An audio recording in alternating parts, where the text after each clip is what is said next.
जीवन को दुख, दुख को आग और आग को पानी कहते। बच्चे लेकिन सोए हुए थे, किससे कहानी कहते।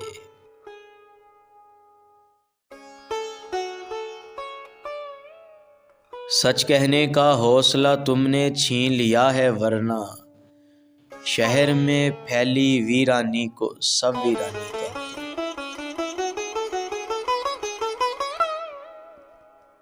वक्त गुजरता जाता और ये जख्म हरे रहते, तो बड़ी हिफाजत से रखी है तेरी निशानी कहते।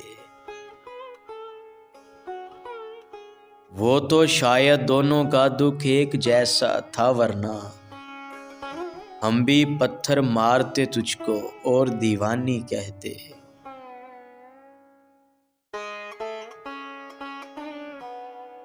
तब्दीली सच्चाई है उसको मानते, लेकिन कैसे आईने को देख के एक तस्वीर पुरानी कहते।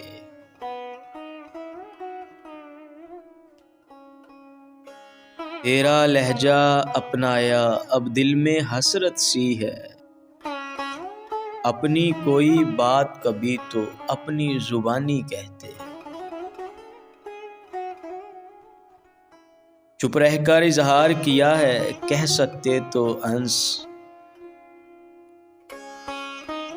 एक अलहदा तर्ज सुखन का तुझको बानी कहते।